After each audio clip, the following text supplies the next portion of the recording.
Bismillahirrahmanirrahim. Assalamualaikum warahmatullahi wabarakatuh. Nama saya Ayun Ratnasari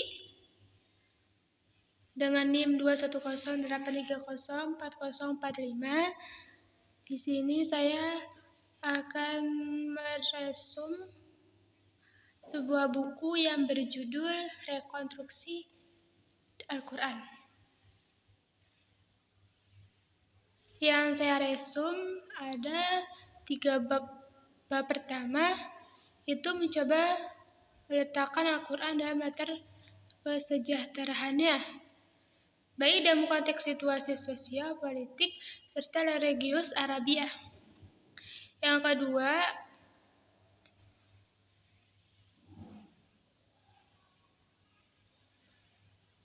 berupaya menelusuri asal-usul Al-Quran dari gagasan dari kitab tersebut. Selanjutnya, situasi politik di Jazirah Arab terletak sangat terisolasi baik dari sisi daratan maupun lautan.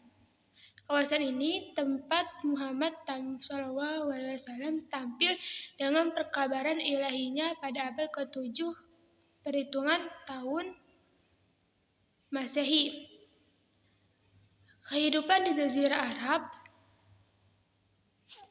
dan risalah yang dibawa Nabi Muhammad SAW memiliki keterkaitan yang erat dengan milieu dunia perniagaan masyarakat perkotaan Arab pada masa itu.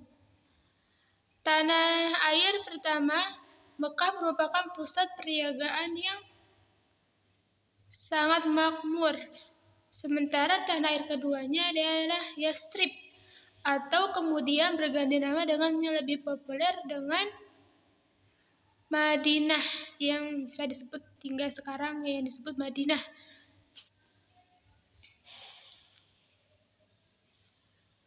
Di kehidupan Nabi Muhammad SAW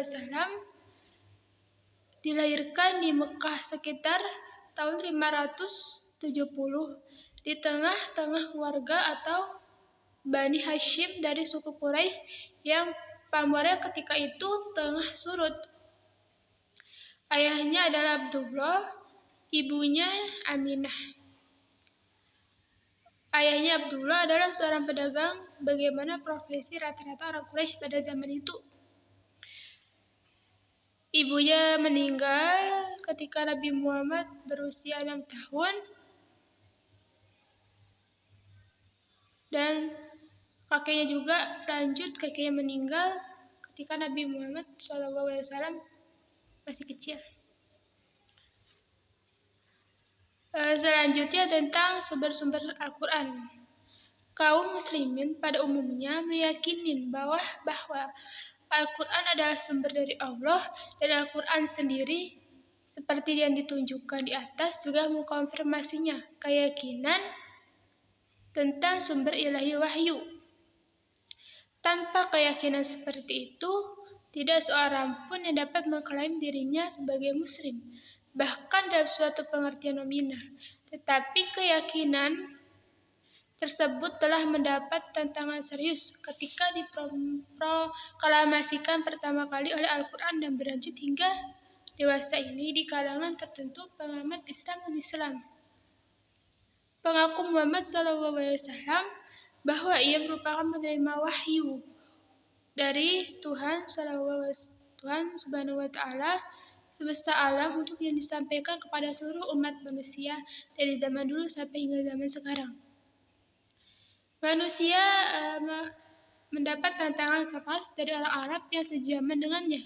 Al-Quran sendiri tidak menyembunyikan adanya oposisi yang serius terhadap Nabi, tetapi justru merekam rentetan peristiwa yang dialami tersebut tanpa memutarbalikkan fakta. Pandangan-pandangan negatif para oposan kontemporer Nabi mengenai asal-usul genetik atau sumber wahyu yang diterimanya termasuk ejekan dan celaan.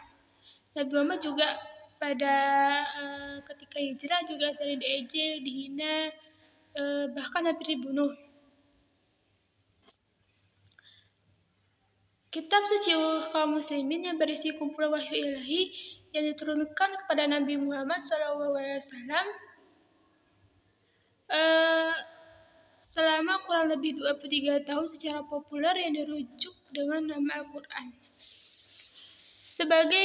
Sebagian besar sarjana muslim memandang nama tersebut secara sederhana merupakan kata benda yang bentuknya dari masdar dari kata qarya fi'il qura'a yang artinya membaca. Dengan demikian Al-Quran bermakna bacaan atau yang dibaca atau makruh. Dalam manuskrip Al-Quran beraksara kufi yang awal, kata ini ditulis tanpa menggunakan hamzah, yakni ada Al-Quran. Dalam hal ini telah menyebabkan sejumlah kecil sarjana muslim memandang bahwa terma itu diturunkan dari akar kata korona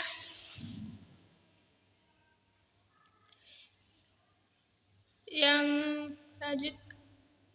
selanjutnya adalah bermakna menggabungkan sesuatu dengan sesuatu yang lain atau mengumpulkan dengan Al-Quran.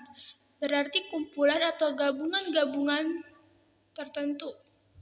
Tetapi pandangan minoritas ini harus diberi catatan bahwa penghilangan hamzah merupakan suatu karakteristik dialek